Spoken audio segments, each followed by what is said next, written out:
Salve, salve amigos e amigas, sejam bem-vindos a mais um MAC Podcast, mais um programa totalmente excelente, sempre recebendo pessoas especiais, mais que especiais, pessoas que vêm às vezes de pertinho, às vezes de mais longe, mas sempre com uma história boa, sempre com conteúdo bacana, com depoimentos que vão enriquecer a nossa vida. Essa é sempre a nossa proposta aqui no MAC Podcast, né? Agradecendo a galera que acompanha o nosso trabalho, a galera que está curtindo, comentando, que está seguindo as pessoas que a gente está apresentando aqui também. E hoje, vamos lá, estamos conversando com a Sil News, né? Que ela é sexóloga. Ela é também psicanalista e é uma pessoa muito, muito especial, muito engajada, e ela veio de longe, veio de Santa Catarina. De Santa Catarina, de Braço do Norte, interior de Santa Catarina. Seja muito bem-vinda aqui ao Rio de Janeiro. Primeira vez ao Rio, não, né? Não, eu já gravei aqui, né, um outro podcast em abril e agora estou retornando a convite de vocês, né, pra gente gravar novamente aí, bater um papo legal. Pode crer. Não, e é verdade, você não sei nem porque eu perguntei isso. Eu acompanhei o seu podcast lá no Nó na Madeira. No Nó na Madeira. Com o Iago, lá o estúdio do Iago, nosso colega aqui, nosso parceiro. Isso. Foi muito legal. Apresentado pelo Montanha, outro queridíssimo nosso, Montanha, que por sinal daqui a pouco tá chegando aí. Montanha é uma pessoa muito querida, me descobriu também através das redes sociais. A gente marcou uma live. E a live deu super certo, assim, teve 220 pessoas assistindo. E ele me convidou para vir aqui gravar, eu vim. Foi muito legal, muito produtivo também. E tô aqui de novo. Nossa, que legal. E por falar em se descobrir, quando foi que você descobriu o seu lado sexóloga, né? Como você iniciou nos estudos, né? Como é que começou? Tá. Eu sempre digo que a gente nasce sexólogo, porque não é só você gostar daquele assunto, você tem que, além de gostar, você não pode ter vergonha de falar, né? Você tem que entender também as pessoas, a sexualidade das pessoas. Então, eu sempre tive essa questão comigo, sempre gostei muito desse assunto, sempre fui a conselheira sexual das minhas amigas. E aí, com o tempo, eu sempre quis cursar sexologia, na minha cidade não tinha. Quando eu tive a oportunidade de cursar, então, aí eu resolvi entrar de cabeça nessa história e hoje eu tô aqui. Sou formada em psicanálise também, claro, né? Quando eu cursava sexologia, eu entendi que mesmo que o curso de sexóloga, o título, né, me desse, então, habilidades para trabalhar com a terapia sexual, eu entendo que para trabalhar com a mente do ser humano, que envolve muito o emocional, eu precisava conhecer um pouco mais. Então, e aí eu resolvi cursar psicanálise. Totalmente excelente. Isso eu descobri na faculdade de Publicidade e Propaganda, quando na época o professor falou justamente isso. Procura alguma coisa mais ligada à psicologia e tal, para você poder entender o que as pessoas desejam e poder conversar com ela e assim fazer melhor o seu trabalho de publicitário, né? Mas assim, sempre foi fácil? Teve algum grande desafio? Qual foi a parte mais complicada dessa sua escolha e desenvolvimento da sua profissão de sexóloga? A parte mais complicada é o tabu, né, que existe até hoje, claro, quando se fala de sexualidade, e o preconceito das pessoas, tá? Se eu falar para você que eu nunca sofri preconceito, eu estaria mentindo, até hoje.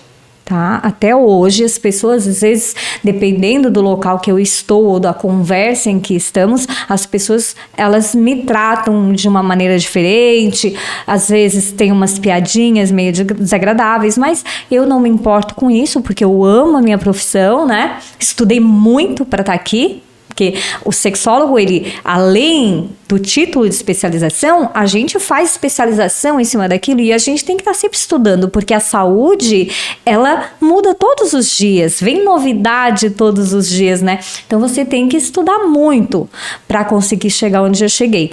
Então, acho que a parte mais difícil para mim foi o preconceito das pessoas.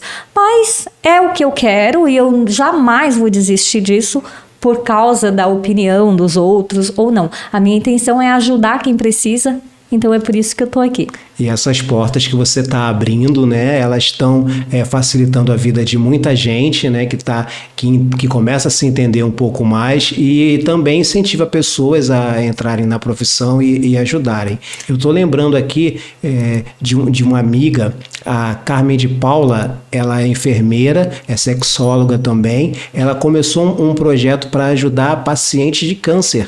Que tinha, né, você já tem um câncer, né, então mexe, principalmente mulheres, né, já mexe com a cabeça de uma forma terrível, né, então muitas vezes ela se fecha muito pro sexo, né, então ela observando isso lá, ela desenvolveu um tratamento, né, um acompanhamento que é até aprovado pelo SUS, sabe? E eu imagino que você tenha um ganho muito grande, assim, né, quando você consegue ver que trouxe a pessoa para o seu eixo, que a pessoa desencanou, que a pessoa se libertou, de repente curou um trauma. É um aprendizado todos os dias, tá? Cada paciente me traz uma história e me traz um pouco de aprendizado. Não, eu nunca penso assim, eu vou transformar a vida desse paciente ou dessa paciente, né? Vou mudar a vida dela e vai ser assim. Não, eu sempre aprendo com aquele paciente que vem para mim, porque ele traz as dores dele, mas também me traz uma história de vida. Todo mundo tem uma história de vida e a nossa sexualidade, ela está ligada intimamente com a nossa história de vida, desde o útero materno. Posso te dar um exemplo. A criança que foi rejeitada lá no início da gravidez, ela é uma criança que provavelmente ela se movimentava pouco no útero da mãe, porque ela não era uma criança desejada, então ela já não tinha energia de vida. E após o nascimento, essa pessoa, isso não é uma regra, claro, né? Mas a tendência é que essa criança que foi rejeitada no útero, ela também seja um pouco mais tímida na sua energia de vida, na sua sexualidade. Então a questão do desejo já começa a influenciar desde o útero materno. Para ver a importância da família, né? Que bom que a nossa geração já tem uma mente mais aberta, porque eu imagino o quanto era difícil na geração passada, né? Eram muitos tabus, muita coisa complicada. Você sabe de algum detalhe, assim, tipo das gerações passadas, assim, que amedrontavam o jovem, a criança? Hoje ainda, Cláudio, existe um tabu muito grande. Falar de sexo hoje ainda é complicado.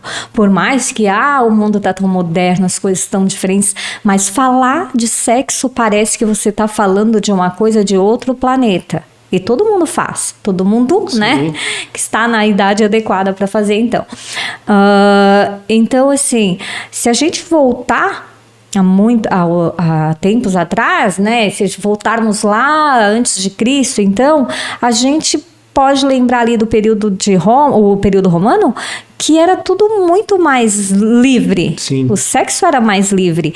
Depois, quando é que vai começar a mudar essa questão? Lá no período da agricultura, aí vem a influência da igreja, né? Que vai trazendo, então, para as pessoas aquela ideia de que sexo é sujo, que é pecado, que só serve para procriação. Então, se você parar para analisar, são séculos e séculos de construção de algo na nossa cabeça. E para mudar isso, não é em um século só que você vai mudar, que você vai desconstruir essa crença que as pessoas têm, né? Então, é uma coisa que, claro, aos pouquinhos vai mudando. Hoje a gente tem mais informação, tem mais acesso, mas mesmo assim ainda é tabu falar em sexo, principalmente em casa. Como é que os jovens aprendem sobre sexo? Com os colegas. Sim. Ou com a pornografia, infelizmente, né? E aí, qual é a ideia de que eles têm do sexo? Que o homem tem que ter um membro avantajado e ele tem que durar lá 2 horas, né? E não é assim. A realidade não é essa. Né? As mulheres, elas acham que toda mulher tem que ter uma vulva bonitinha, padrão, rosinha. E não é. Cada vulva é única. Não existe um padrão vulvar, né? Mas aqueles filmes ali, eles são feitos para trazer essa ideia. Então, claro, quem aprende sobre sexo através da pornografia vem cheio de ideias erradas, né? Sobre o sexo, na verdade. Verdade, fico imaginando também como às vezes o bloqueio ele vai surgindo, né? O homem ele é sempre muito colocado, né? Aquela coisa do homem viril e tal, o homem que não falha na relação sexual e tal. Aí de repente ele aceita aquele tabu e por algum motivo físico, alguma preocupação, sei lá o que, falhou. Exatamente. Agora as mulheres vão querer me matar. Eu acho que os homens eles são muito cobrados. Tá? Porque se você parar para pensar, você tem que conseguir uma ereção, você tem que manter essa ereção, você tem que conseguir fazer a mulher ter prazer, né? Tudo no mesmo momento. Sim. E é difícil isso. Isso é difícil. Tem todo um processo que vai passar pelo mental, né? Pelo muscular, aí vai acontecer a dilatação dos vasos sanguíneos, né? Então tem toda uma questão, não é só, olhei então e o meu membro ficou ereto e tô pronto. Não, você tem que manter aquele membro daquela forma, né? Você tem que conseguir fazer a sua parceira chegar no prazer, e isso é difícil para os homens. E o homem, ele não precisa estar pronto para o sexo todo momento, como essa coisa da sociedade acha que o homem tem que estar pronto para o sexo a todo momento. Ele não tem. Né? O homem, ele também tem aquele momento que ele não está bem, ele teve um problema no trabalho, ele não está afim naquele dia, está um pouco estressado, está um pouco de ansiedade, e as pessoas não entendem, elas acham que o homem tem que estar pronto para o sexo a todo momento, e a verdade não é essa. E tem um outro lado também agora, né? O lado da mulher, né? A gente tem os homens, né? A minha classe, vamos dizer assim, tem aquela ilusão que para a mulher é mais fácil, né? Então, geralmente, bateu algum estímulo, alguma coisa, ele procura a sua esposa, enfim, sua namorada, e nem sempre ela tá tão disposta assim. É que a mulher... o desejo, ele funciona da seguinte maneira: ou é um desejo espontâneo, que isso é mais comum dos homens, parte dos homens, né? Ou um desejo responsivo, que corresponde à investida do outro, né? Não estou dizendo que a mulher não tem desejo espontâneo. Tem, nós temos sim, né? Mas é mais comum que nós respondamos à investida de vocês. Tá? É o mais comum. Sim. Então a gente pensa que a mulher, ela também, né, é mais fácil para ela. Também não é assim. Porque por essa questão da gente ter um desejo mais responsivo, nós precisamos de mais tempo, nós precisamos de preliminares, nós precisamos daquele carinho gostoso, né, daquele bom dia, porque eu sempre digo que começa lá no bom dia já. Né? Se você quer ter um momento de prazer com a sua esposa no final do dia, comece de manhã, já a hora que vocês acordaram, né? Pequenas coisas, um beijo gostoso, pergunta como é que foi o dia, né? Quais as ideias dela para aquele dia. Então, a gente também, além dessa questão do emocional, que nós precisamos muito, nós mulheres, a gente também demora um pouco mais para atingir, né, o momento da excitação.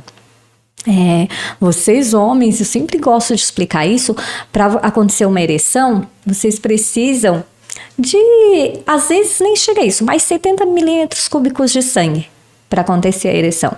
A mulher não, ela precisa de 500. Nossa. Tá? Claro que nós temos uma vantagem. Vocês, homens, ali na cabeça do pênis, né, na glande, então... mais comum cabeça do pênis que vocês falam, vocês têm 4.000 terminações nervosas. E é muito sensível. Nós, mulheres, temos 10.000. Naquele pedacinho que é o clitóris, tá? Mas, claro, o clitóris, ele não é só aquela cabecinha que a gente vê ali, né? Ele tem os bulbos que vão descer ali, vão circundar o canal vaginal. Olha, eu não imaginava dessa forma. Olha como a gente aprende muito com os podcasts, com os entrevistados aqui. Então, assim, ó, se você parar para pensar, nós temos 10 mil terminações nervosas. Mais que o dobro de vocês. E por que as mulheres têm mais dificuldade para chegar no orgasmo? Não sei responder. Porque eu sempre digo, o sexo é 50% para cada um. Claro que não adianta uma mulher ser muito bem resolvida com o próprio corpo e o cara não saber onde tocá-la, né? Ou ser alguém que não traz aquela questão do carinho, enfim. Mas se a mulher não conhece o próprio corpo, ela também não vai chegar lá. Ela tem que saber onde ela gosta de ser tocada, como ela gosta de ser tocada, a intensidade, né? Então, essa questão dos tabus envolve muito isso.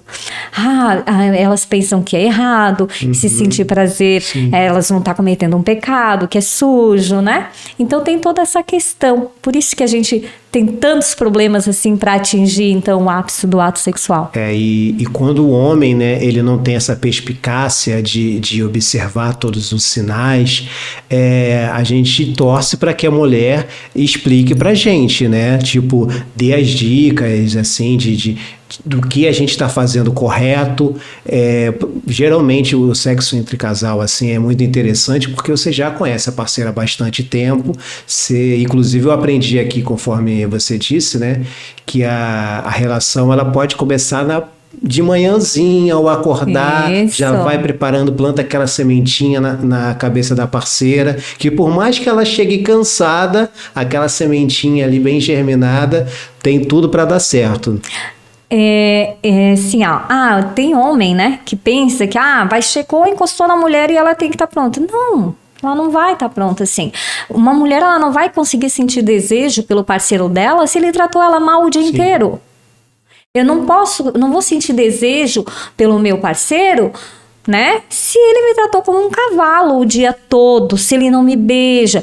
E eu vou te dizer, o que as mulheres mais sentem falta é o beijo. O beijo é o termômetro do sexo. É fundamental. Não aquele beijo selinho, mas aquele beijo gostoso, aquele beijo demorado, com carinho. Aquele beijo é fundamental para despertar o nosso desejo. É o beijo com vontade de beijar, com vontade de beijar, exatamente. E, assim, as questões que envolvem a sexologia, assim, são muito amplas. A gente vê pela internet muitas coisas boas e muitas bobagens, muitas besteiras. Mas eu acho que, como o nosso público tem, de repente, curiosidade de saber excessos, né? Quando quando o sexólogo identifica, de repente, um tipo de transtorno, uma coisa problemática ali, e quais seriam as mais comuns? Vamos lá. A gente pode falar temos várias, mas eu posso te dar o exemplo da hipersexualidade, que é aquela pessoa que nunca está satisfeita sexualmente. Ela pode ter várias relações sexuais durante o dia, mas ela nunca está satisfeita. Ela vai sempre buscando mais, tá? Isso é um transtorno.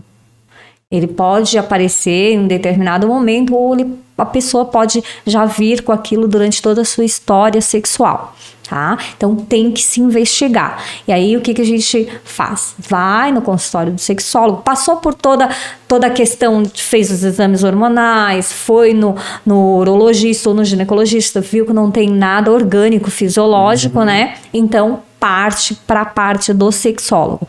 Então a gente vai investigar a história desse paciente e ver de onde é que vem essa hipersexualidade dele, que antigamente falávamos maníacos sexuais, os homens satíricos, né, chamávamos também de satíricos, e as mulheres eram conhecidas como ninfomaníacas. Ou histéricas, né, também, que era aquela mulher que não chegava ao orgasmo, e aí elas tinham vários problemas durante a vida toda, e aí então eles chamavam a mulher de histérica, né, que era aquelas que não conseguiam chegar ao orgasmo, então. Nossa, realmente aqui é assunto para não acabar mais, né? Tem assunto para semanas aqui. E eu acho, assim, maravilhoso, né, o teu start de puxar a psicanálise, né, como um caminho de estudo complementar ou enfim, né, entender melhor a psique humana para poder ajudar mais as pessoas. O que veio primeiro, a sexóloga ou a psicanalista? Primeiro, na minha profissão, veio a sexóloga. Sim. Eu comecei a cursar a sexologia primeiro. E caminhando na sexologia, eu percebi que mesmo que o título me desse a habilidade para trabalhar como terapeuta, eu, como pessoa, a Silvana, a Sil, sei dentro de mim que eu preciso conhecer mais a mente do ser humano para ver quais são os medos, quais são os demônios que ele tem dentro dele, né? Então, eu resolvi cursar a psicanálise. Foi uma loucura, não tinha tempo para nada, porque eu estava cursando duas coisas ao mesmo tempo. Mas valeu cada momento, valeu muito a pena. E a psicanálise, ela é muito interessante aqui, porque a psicanálise, a gente trabalha a cura pela fala. Nós não tentamos dizer assim para o paciente, você tem isso, vai fazer isso e vai ficar curado. Não. A gente deixa o paciente falar o que ele tem e ele se ouve falando.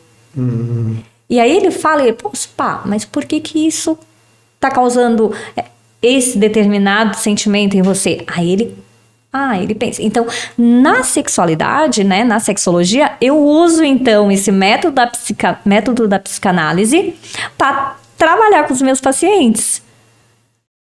Por que ele tem aquele determinado problema? De onde vem? Ele sempre teve aquilo, né? Ou começou de um determinado período para cá, de um determinado acontecimento, de uma determinada decepção, um trauma. Tudo isso eu consigo ver com o meu paciente porque eu busco a psicanálise, então, para ter mais uma visão melhor da história. Eu fico imaginando, né, devido àquela questão cultural, né, a pessoa atingiu um nívelzinho a mais de autoconhecimento, viu que tem alguma coisa a melhorar, busca a psicanalista. Aí, Sil, eu tô agendado aqui, vamos começar aqui o trabalho e tal. Aí, no meio daquele trabalho da Sil psicanalista, você percebe que o problema ali é para a sexóloga? Exatamente, aí eu consigo unir a psicanalista com a sexóloga para trazer o melhor para o meu paciente. O meu objetivo, eu não vou dizer para você, eu não quero ganhar dinheiro, não, eu quero ganhar dinheiro, né? O meu trabalho, em qualidade de vida. Mas eu quero trazer para o meu paciente o conforto. Eu quero tentar ajudar o meu paciente. Então, eu quero sempre buscar o meu melhor para trazer o melhor para o meu paciente. Então, para mim, na minha mente, o melhor que eu poderia dar era ter mais conhecimento sobre a mente humana, sobre os medos, os tabus, os demônios, os preconceitos, né? Como é que a nossa cabeça age, como é que o nosso cérebro age quando está apaixonado, quando não está. Então, tudo isso eu busquei entender, busquei conhecer para poder trazer para dentro do consultório. Muito legal. Eu acho muito legal a psicanálise, mas eu nunca participei de nenhuma sessão, embora perceba que eu tenho muitas. Cada dia eu descubro uma questão ali que poderia ser trabalhada de uma forma melhor ao lado de um profissional. Mas eu gostei muito quando você explicou mais ou menos, né, como é que funciona o processo, que para mim, psicanalista, você chegava lá, sentava numa cadeira confortável e falava da sua vida, né? E ela anotava lá, acabou a sessão, até semana que vem. Mas existe duas vertentes, duas linhas, tá? Existe aquele psicanalista, né? Que no momento da terapia ele senta atrás do paciente e ele fica calado. E ele só ouve e só anota. Quando dá o momento que terminou a sessão, ali os 50 minutos, acabou a sessão. E existe o psicanalista, que ele senta com o paciente de frente e o paciente desabafa com ele, traz tudo o que tem ali dentro e aí ele faz as perguntas. Mas por que você sente dessa maneira? E aí o paciente vai respondendo e a gente vai conversando. Então, eu uso essa linha. Eu gosto de entender o meu paciente e de mostrar para ele que eu tô ali, que eu sou um porto seguro para ele. Porque às vezes o que o paciente precisa é só conversar. Eu não atendo só terapia sexual. Sim. Eu atendo a terapia normal também, terapia de casal, né, convencional. Então, eu procuro mostrar para o meu paciente que ele está num ambiente seguro. Que por mais maluco que ele imagina que é aquilo que ele está me falando, eu não vou julgar. É a história de vida dele. Com certeza. E vem cá, e eu fiz uma pergunta para Sil ligada à sexualidade, agora eu vou fazer uma pergunta parecida ligada à psicanalista. E quando você identifica, de repente, no atendimento, já aconteceu de você perceber que a pessoa tem assim, um traço autodestrutivo, ou a pessoa que oferece algum perigo a si mesma ou ao outro? Muito importante, o Cláudio, quando a gente identifica alguma coisa mais grave no paciente, que não são só aquelas dores, aqueles traumas, quando a gente percebe que o paciente tem algum traço, a gente buscar a parceria de um psiquiatra ou um psicólogo para trabalhar em conjunto, tá? O terapeuta, o psicanalista, enfim, né, o sexólogo, a gente tem que ter sempre o bom senso de entender quando aquele paciente não é para você, ele precisa de um outro profissional, ou para entender quando aquele paciente precisa de um processo multidisciplinar. Ele precisa de você, mas ele precisa de um psiquiatra, ele precisa de um psicólogo, ele precisa de um ginecologista, de um urologista. Então, você trabalha em conjunto. É muito importante. Tem profissional que não quer perder o paciente e aí não passa o paciente para outro profissional. E aí aquilo fica arrastando e fica piorando. Aquilo vai virando uma bola de neve. Ele não dá conta e também não libera o paciente para outra pessoa. Muitas vezes você tem que dizer, olha, o teu caso não é para mim. Eu vou te indicar determinado profissional. Isso não é errado. Isso não é feio você fazer. Você está dizendo para o paciente que o caso dele não é para você e está tudo bem. Com certeza. E você tem que ter o bom senso de entender quando aquilo não é para você. Por mais que você queira. Eu percebi isso conversando com a psicóloga da minha filha.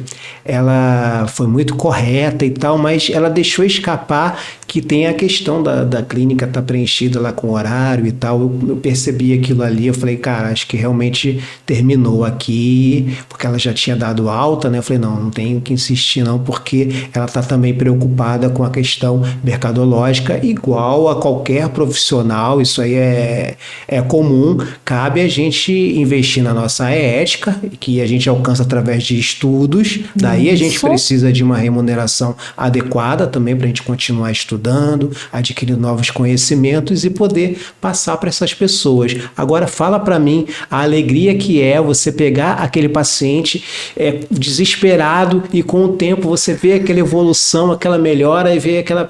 você tá de alta. É a melhor parte. A melhor parte do processo terapêutico, tanto do convencional como da terapia sexual, é você ver a melhora do paciente. Para mim, a melhor parte é quando a paciente fala para mim assim, ó, sabe que eu percebi que nas últimas sessões eu não chorei? Que eu tenho paciente, tanto da área comum quanto da área da sexualidade, que elas chegam no consultório, primeira sessão elas só choram. Porque às vezes, na verdade, elas não conseguem falar, elas têm vergonha de falar. É comum você ter vergonha de dizer que você está com problema sexual, né? E às vezes não é um problema. Às vezes você só precisa de um esclarecimento. Às vezes aquilo que você acha que é um problema, que é uma disfunção, né? Que seria uma disfunção, não é. Você só precisa de informação. Esse bate-papo aqui, cara, é para se repetir mais vezes, venha mais ao Rio de Janeiro, mas eu queria prestar mais um serviço aqui à galera que está acompanhando o Mac Podcast. Se eu puder ajudar. Qual a dica, assim, que a gente dá para os pais com relação à educação das crianças? Falar sobre sexualidade em casa é muito importante, Cláudio. Se você não falar em casa sobre sexualidade, a criança, né, ou o adolescente vai aprender. Ou ele vai aprender na rua, ou vai aprender na internet com a pornografia. São duas maneiras erradas. Quando o pai ou a mãe traz o adolescente para mim, para o meu consultório, eu faço esse trabalho da primeira consulta, né? Para informação, enfim. Eu já tive mães que falaram para mim o seguinte, que, por exemplo, a menina queria a primeira vez, porque as amiguinhas já tinham feito, então... E depois que ela foi no consultório, que ela entendeu tudo aquilo, ela disse para a mãe que não estava pronta. Então, quanto mais informação a criança ou adolescente tem, menos risco ela corre. E essa questão de falar sobre sexo já deve começar desde pequeno, desde os primeiros meses de vida. Mas falar sobre sexo aos primeiros meses de vida? Quando vai dar o banho na criança, a criança ela vai aprendendo conforme você vai repetindo. Então, vai falando lá, a gente vai lavar sua cabecinha, vão lavar o seu joelhinho, o seu pezinho, o seu bumbumzinho, né? Pintinho, pipequinha, dá um nome ali que você acha normal. Porque a criança, ela conhece aquilo que ela sabe o nome. Né? Então, depois desse processo, quando ela já souber o nome das partes íntimas, você vai dizer para a criança ali, a partir dos 2 anos e meio, 3 anos, você já começa a dizer, olha, essas são as suas partes íntimas. E aqui, só você pode tocar. E aí, o papai ou a mamãe, na hora do banho, aí você vai delimitar ali quem ajuda, né, na hora do banho daquela criança, claro.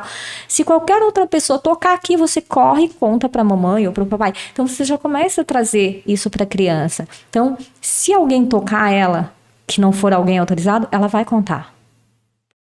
E nunca brigar ou bater quando a criança vem contar alguma coisa ou pergunta sobre sexo, porque é comprovado que a criança que apanha muito em casa por causa dessas questões, se ela sofre abuso, ela demora mais para contar, porque ela acha que ela vai ser castigada por aquilo. Nossa, é muito papo. Eu ainda tenho um monte de pergunta aqui para fazer. Eu não sei como é que a gente vai fazer, acho que vou ter que passar a fazer live, sabe?